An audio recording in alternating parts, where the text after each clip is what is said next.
Awesome. Sewer Scrolls, episode 1. Basically, welcome in if we've got anyone out there watching. Pretty much, this is just going to be pretty much a free format, free form discussion. Me and my brother. Essentially, we're really excited about the new TMNT run.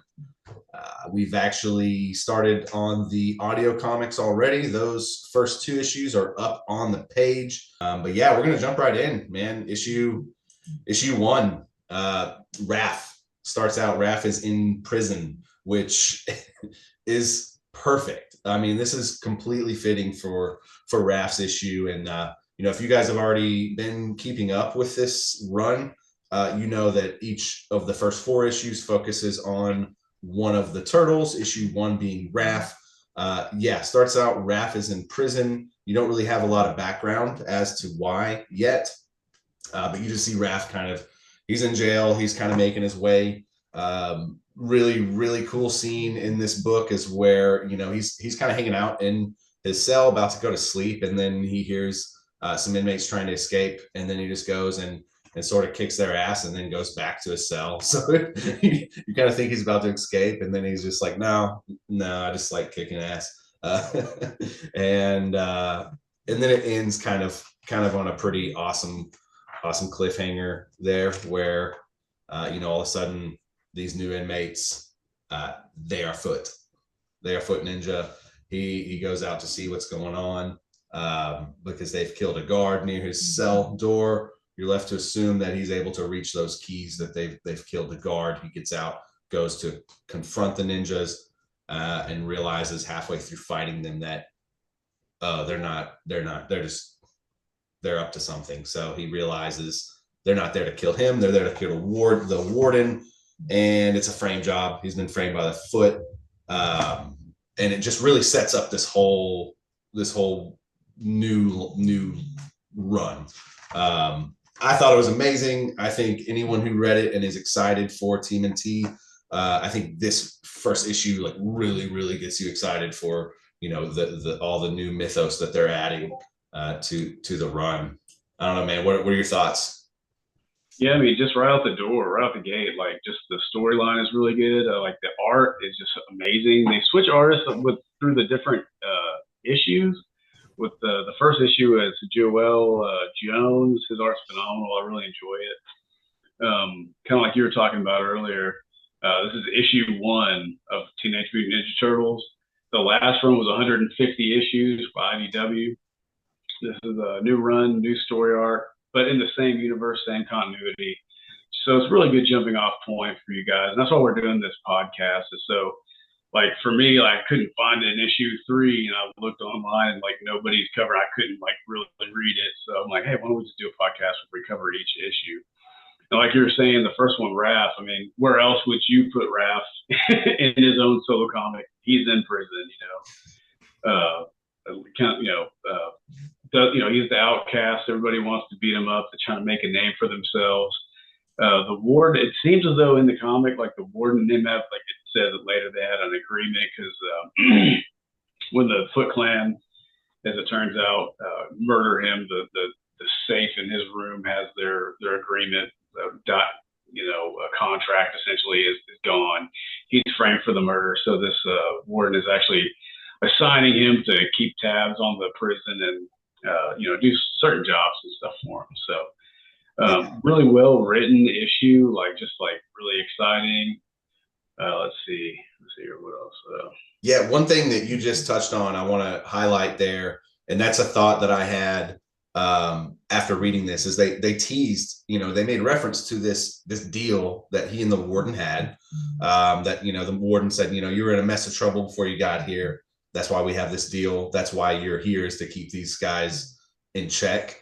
But that's all that they alluded to regarding this whole deal. I think the warden even said, hey, there's these new inmates coming in. I want you to check up on them. I know something's going down with that. And of course, they turn out to be Foot Clan and then murder them. So yeah, and I'm sure this is something that's going to come back around at some point, and I think, and without getting, I don't want to get into any spoilers as far as what's coming up in case there's anyone who's actually just following along with us. But I do believe, from what I've seen so far, it looks like Mutant Nation is going to kind of show you what's going on with Wrath leading up until that issue 1 where he's in jail, because you really don't know why he's even there, or then what's this deal that him and the warden have talked about. But yeah. Yeah, that's the end of the issue too. It's really cool because this DA named Carmichael, he's up for an election. He's confronted. He's pulled over, stopped by these like quote unquote police who turned out to be like essentially foot soldiers by this new guy, Hale, who throws him off a bridge, murders him, and then like says, hey man, like let the Foot Clan know, Hale's in control of New York City essentially, and he's going to be like the next big DA and kind of like basically be like a mob boss figure in New York. So that kind of sets up who this new villain is for this new story arc pretty well. Man, I don't know. I love Hale. Like, well, I don't love Hale. I love Hale as well, you love to hate him. Yeah, dude. He's a lovable. He's a villain you like to hate. You enjoy for sure. Guy. Cool. He doesn't have like the coolness of like Shredder. He just has like this like mob boss, almost kingpin like attributes. Right. Well, I think and I don't know. Tell me what you think about this, but like, to me, he seems so Gotham City, so Batman, like so. Oh, absolutely. I mean, it's so when you see a real. Yeah, when you see that at the very end, when you see him approaching the DA Carmichael and throwing him off the bridge, you almost feel like you're watching something out of like the Penguin or something like. Totally. And I think pretty real dark. My interpretation of that, and I guess kind of the reasoning behind that turn in the Turtles mythos, is the fact that now mutants are a known entity. So right. With the setup, the first, that Alpha issue, you find out that there's an island of mutants and like kind of living there. And, it's become exposed to the public, general knowledge that mutants are a thing. And, and if you didn't catch up on all the 150, that Alpha does a good job of kind of setting that up to let you know, like, hey, Mutant Town happened and all that. But yeah, dude, I think that I don't know. I think there's going to be some people that kind of maybe don't like the fact that it's so out in the open now. But for me, it does make it feel a lot more like, Batman is one of my favorites because it kind of feels like, hey, that could happen. You know what I mean? So now they have that kind of same environment around the Turtles mythos where it's like, okay, this is it kind of feels more rooted and more grounded in like a realistic situation. Like you've got this Hale villain. Yeah, you got the scientists in the Alpha issue, like experimenting with, mutant DNA and experiment stuff like that, and turns herself into a spider and all this kind of stuff. You kind of see like that world kind of going in there. You kind of really see that with Raph in the prison issue. They're like, yeah, this mutant, so it's been like widely accepted. It's not like he's a surprise to everybody.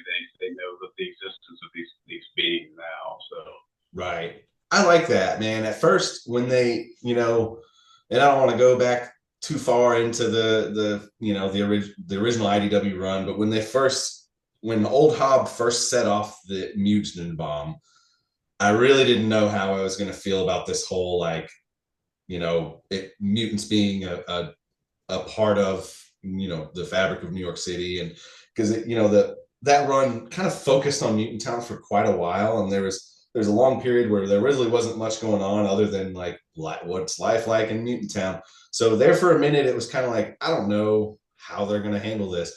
And since then, they've done a very good job of bringing this into the narrative in a cool way where it's, it feels, I don't know. Yeah, I keep drawing the Batman comparison, but it does it sets up for a villain like Hale, who is, Yeah, and I'm hoping we see a lot more.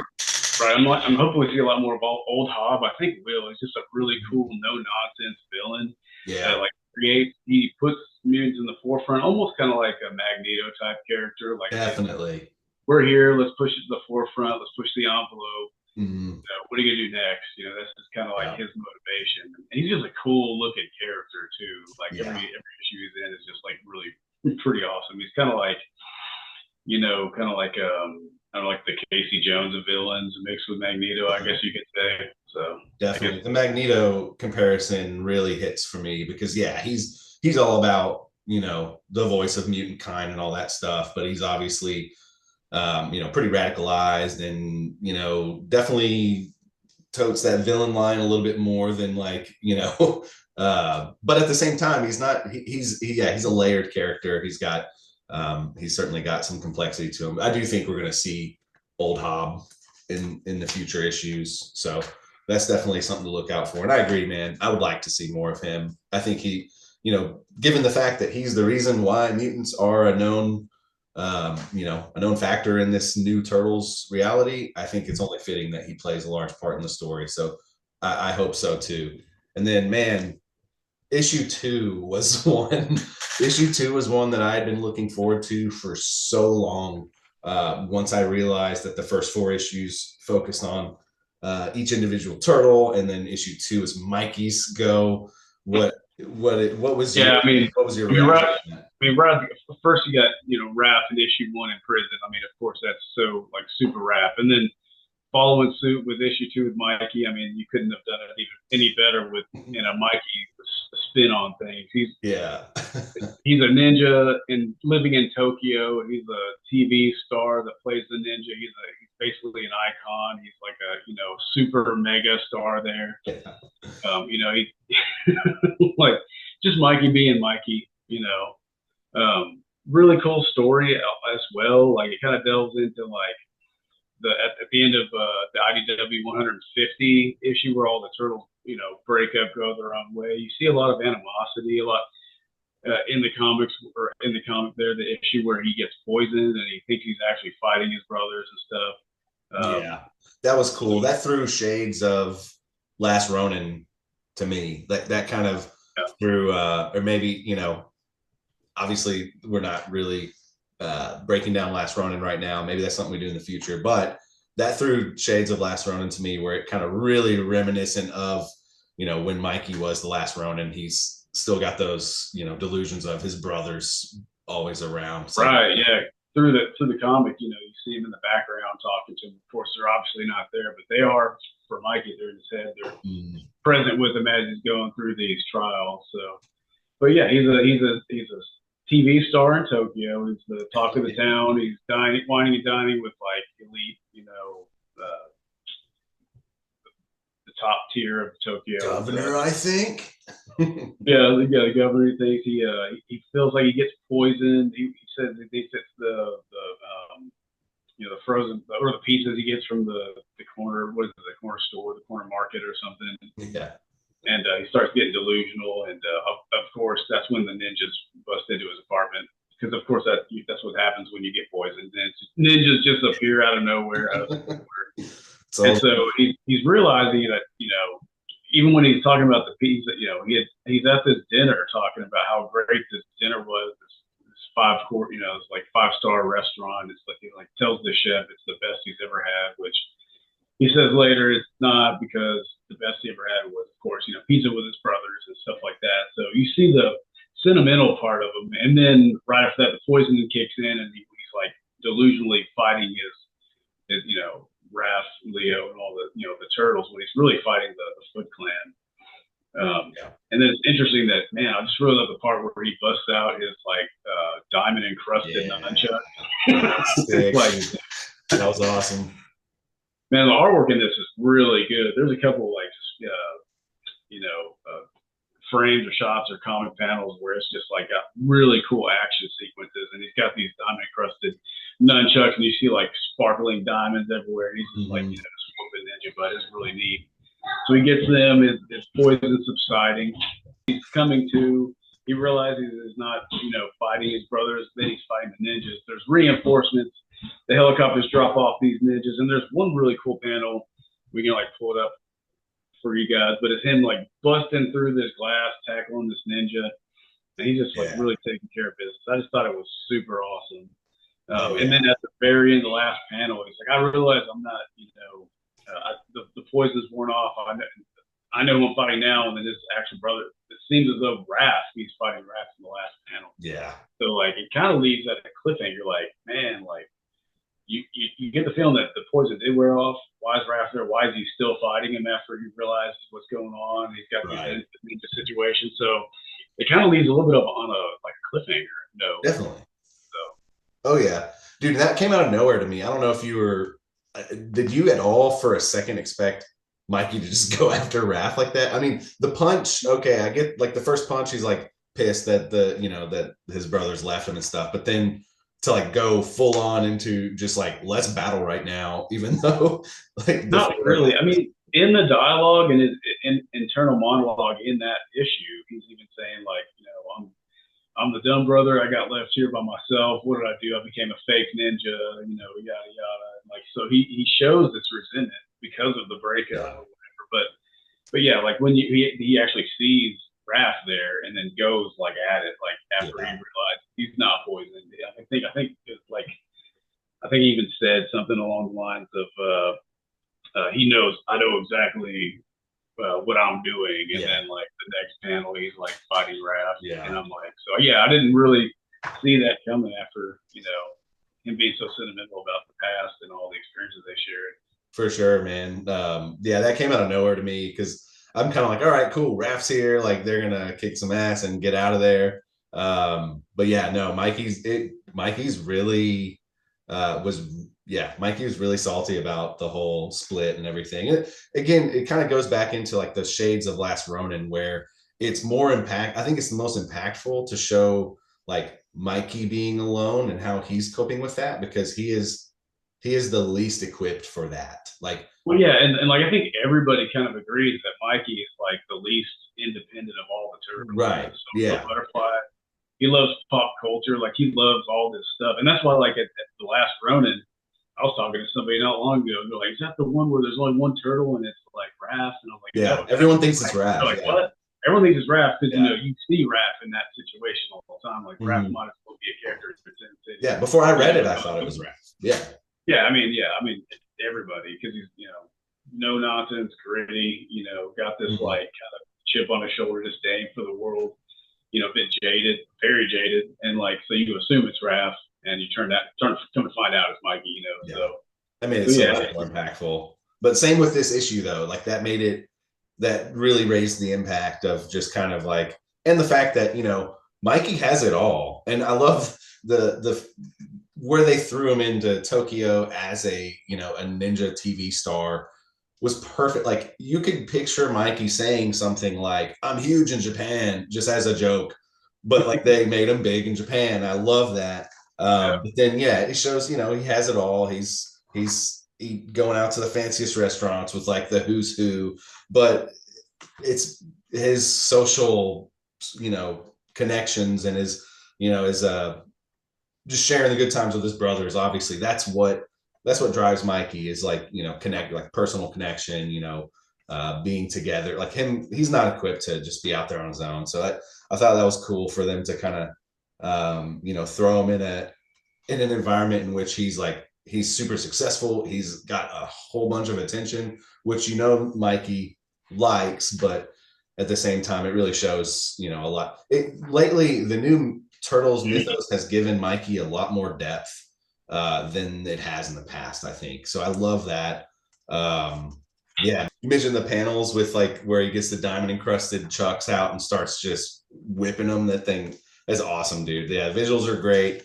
I love, this was the issue I was most excited for. I think a lot of fans, everyone loves the party dude Mikey. You get to see a little bit more depth with him. Hopefully they do kind of hopefully we get more of that Mikey in Tokyo story. Maybe we'll get some prequel side story action to that in a different book or something.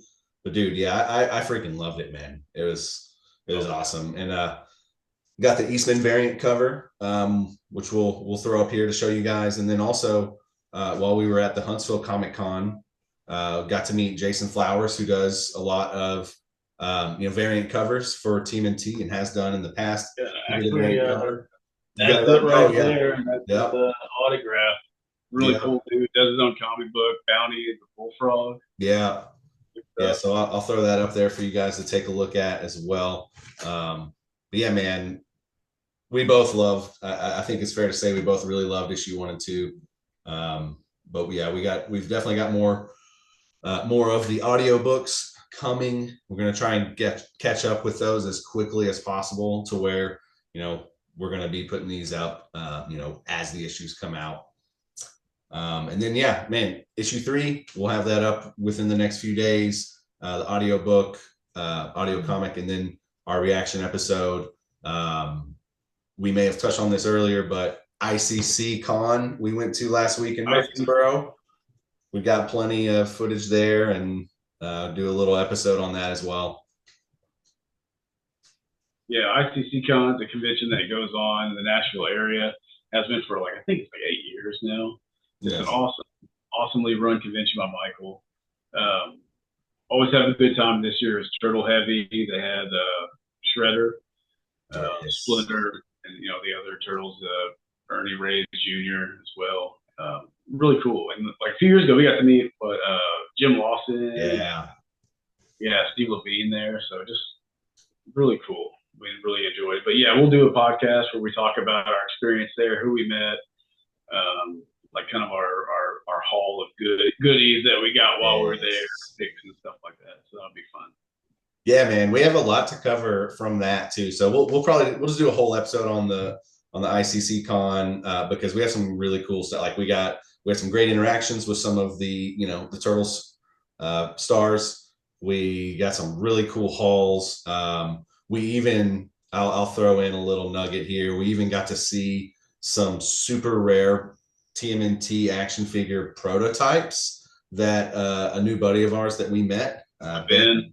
Yeah, dude, super cool dude. He showed us. So I got some footage of that. We'll throw that in there. So a lot of fun stuff there. But issue 3 we'll have up here in the next week, and then we'll do another reaction. We'll do 3 and 4 probably, so we can catch up. But yeah, man, super excited for all this turtle stuff.